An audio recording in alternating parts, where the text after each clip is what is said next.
सबैमा नमस्कार। म गजेन्द्र बहादुर बुढा। आज म नेपाल प्रिमियर लिग सिजन 2 को दोस्रो क्वालिफायर म्याचको बारेमा सानो सन्देशमूलक भिडियो बनाउन गइरहेको छु। नेपालमा अनेकौं खेलहरू खेलिन्छ।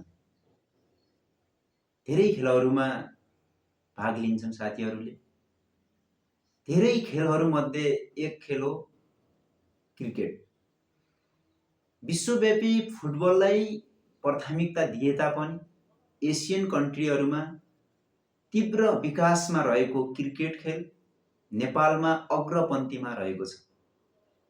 नेपाल प्रिमियर लिग सिजन 1 सफल र सन्देशमूलक तरिकामा सम्पन्न भएको थियो र दोस्रो सिजन पनि एकदमै हर्ष उल्लासका साथ खेलाडीहरूको प्रदर्शन र खेल प्रेमीहरूको पनि राम्रो उपस्थिति, माया साथ सपोर्टले गर्दा यो सिजन पनि असाध्यै राम्रो भएर जानेछ भन्ने आशा गर्दछु।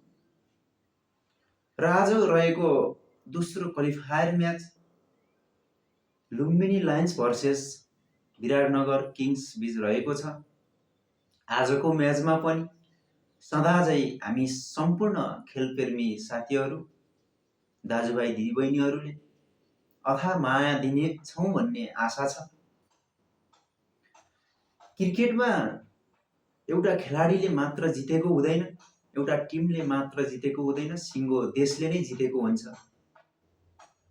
पहिले नेपालको कुनै पनि अन्तर्राष्ट्रिय न्युजपेपरमा समाचार सुन्दा, कुनै पनि अन्तर्राष्ट्रिय व्यक्तित्वको भनाइहरू सुन्दा नेपाल करप्सनमा 1 नम्बरमा छ।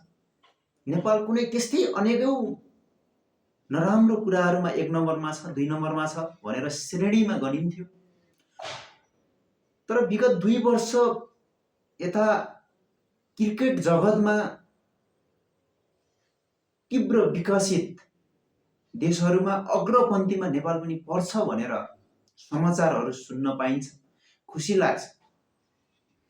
त्यसो भएको हुँदा हामी सम्पूर्ण खेलप्रेमी साथीहरूले कुनै पनि सामाजिक सञ्जालमा कुनै पनि पोस्ट गर्दा होस् या खेलकुद मैदानमै गएर खेलको मनोरञ्जन लिँदा होस्, कुनै पनि खेलाडीलाई, कुनै पनि एउटा सिङ्गो राष्ट्रलाई कुनै पनि आक्षेप लाग्ने त्यस्ता शब्दहरूको प्रयोग गर्दा, किनकि आफ्नै राष्ट्रियता नै भङ्ग हुन जान्छ, किनकि हाम्रो अन्तर्राष्ट्रिय नै बेइज्जत हुन्छ।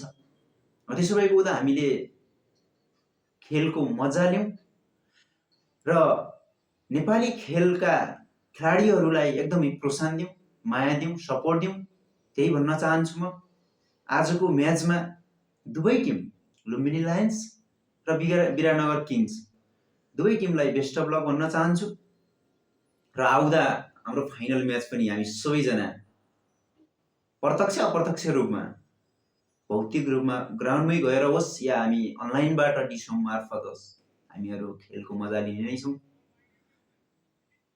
सबै नेपाली आमा बुवा दाजुभाइ दिदीबहिनीहरूले खेलकुदको मजा लिउँ र माया दिउँ, साथ सपोर्ट गरौँ भन्दै म बिदा हुन्छु। नमस्कार।